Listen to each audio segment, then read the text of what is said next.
Hey guys, this is Melba and welcome back to my channel. I hope everyone had a fantastic Christmas. I took a little break to spend some time with my family, of course, but now I am back and I'm really excited to be filming this video because today I want to go ahead and do an updated review of my Erin Condren Life Planner. So this is my new planner for 2019. That sounds crazy to say, but this is my new planner, and for those of you that don't know, I actually started using Erin Condren about 5 years ago, and I'll go ahead and link down below some videos from way back then. But today I wanted to go ahead and do an updated review because ever since then I have tried out a bunch of different planners. I'm kind of a planner junkie, if you will. I've tried the Kate Spade planner, I've tried the Emily Lay Simplified planner, I've also tried Filofax Passion Planner, and now we are back to the Erin Condren Life Planner. So what I want to go ahead and do is show you guys what the planner looks like inside. I'm going to go ahead and walk you through all of the features of it, and then I want to show you guys or discuss with you guys the pros and the cons that I've found so far. So that being said, let's just go ahead and get started. Okay guys, so here's a closer look at the planner. So the first thing that I have is the ruler, which is detachable, so you can go ahead and remove that if you'd like. Then once you open the planner, you will have a Ziploc bag right here. This is a very nice bag for you to carry all of your planner essentials. It's not necessarily very big, but it definitely helps in terms of carrying stickers and stuff like that.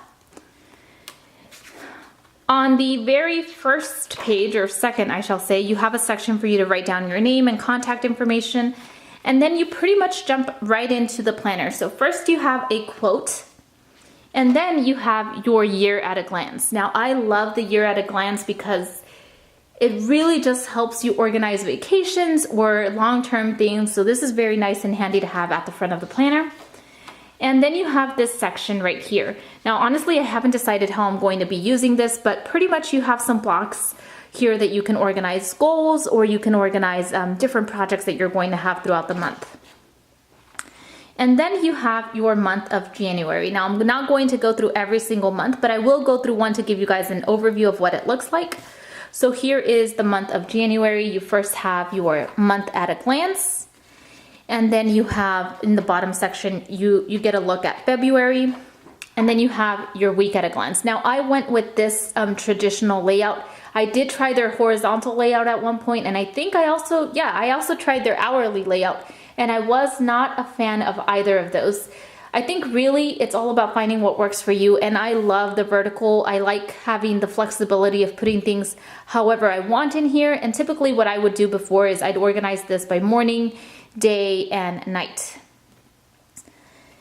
Now once we get through all of these weeks of January, at the end of the month you have a blank page right here on this side, and this is just another little space for you to write down your ideas or thoughts throughout that month. Next, we have the month of February, of course, but I'm not going to go through that. Instead, I'm going to go ahead and skip all the way to December. So this is the end of December. And right after the month ends, you have a very, very small section to start your year for 2020. And then it immediately goes into the notes. So in these notes, you have I guess we should count this one. 1, 2, 3, 4 lined note sections. And then you have these dotted sections right here. And then you have these coloring pages, which honestly, I'm not really a fan of these. They're very cute, and I think a lot of people are going to like them, but for me, I honestly would have preferred some extra lined pages. Then right after this, we have a contact section so that you can go ahead and write down any important numbers that you want to keep track of. And then we have this overview of 2020.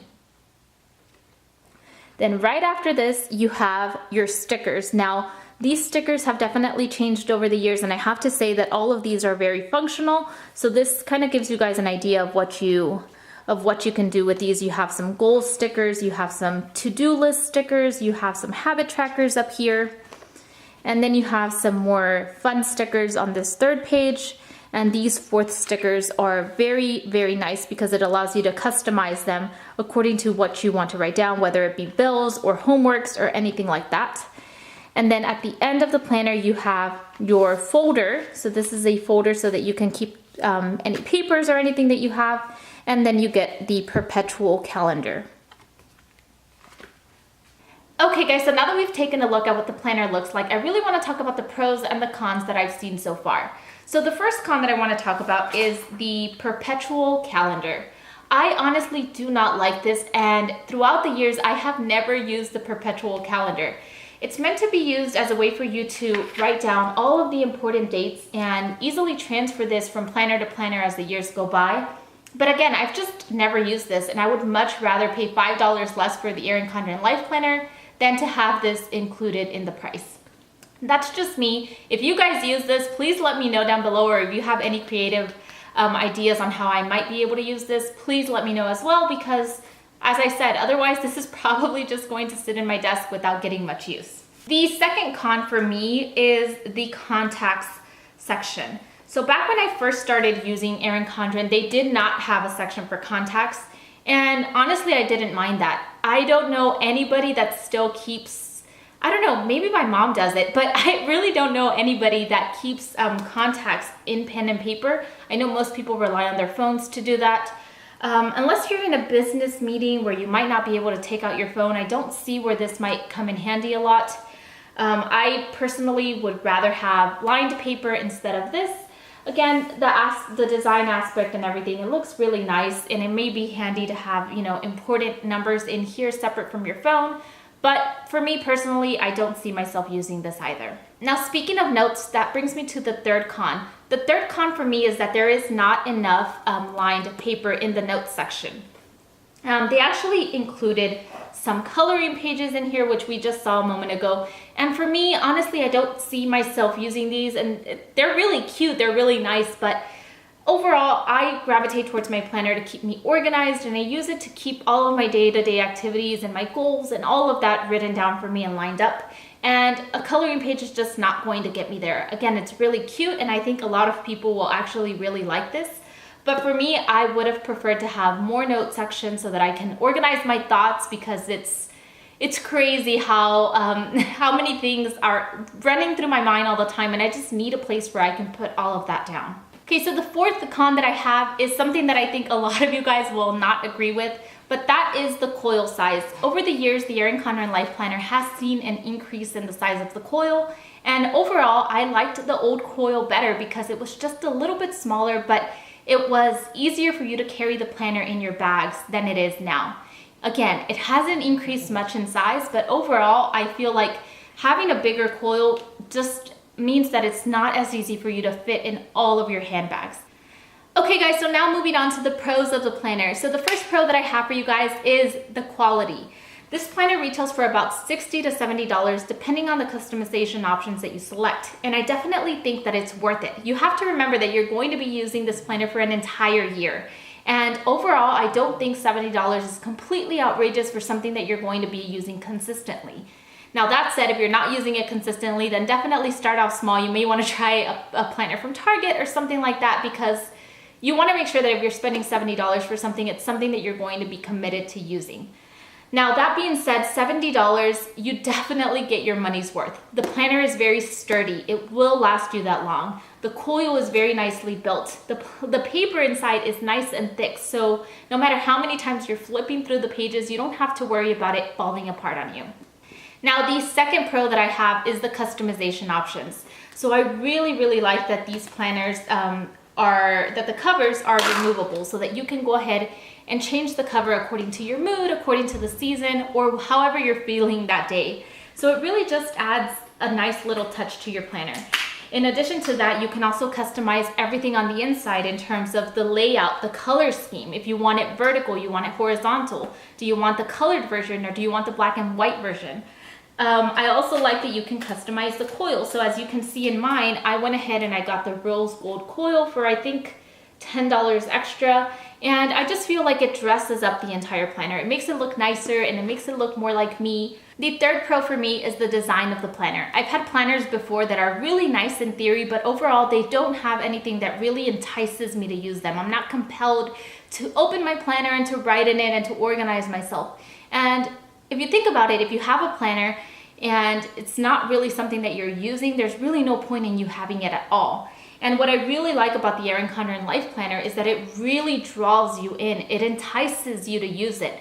And I love that. I love that it keeps me accountable. It keeps me coming back to it. And I don't know if it's just because it's cute, because it's nice, or because of the design. I honestly think it's a combination of everything. But I like the fact that it keeps on drawing me in, and it really, really allows you to get the best use out of your planner. The next pro that I have are the stickers that are included. Now, over the years, there's definitely been some changes to the stickers, but overall, I really love these that are included currently because they really allow you to just get started with your planner immediately. You don't necessarily have to go to Etsy and place a large order of stickers. You don't necessarily have to run to Target and buy a bunch either. Really, with everything that's included in here, you can just go ahead and get started and begin getting organized. So you have everything from to-do list stickers. You have everything from, for habit stickers. You also have these blank stickers at the end for you to get really, really detailed and organized. So I love these stickers, and I think that I'll definitely be getting use out of all of the designs that are in here. The last pro for me is definitely the quotes. I don't know if it's just me, but I always get suckered into planners that have quotes because I love that inspirational message. I like things that'll keep me motivated. And I like that there's a quote at the beginning of each month because that just really helps you focus on something. I feel like in one way or another, these quotes always speak to you. And I really, really love that aspect. Okay guys, so that was it for today's video. I really hope you enjoyed this. If you are interested in buying your own life planner, I will have a link down below for you guys to do that. Also, if you're new to my channel, don't forget to subscribe and thumbs up this video, and I will talk to you guys next time. Bye.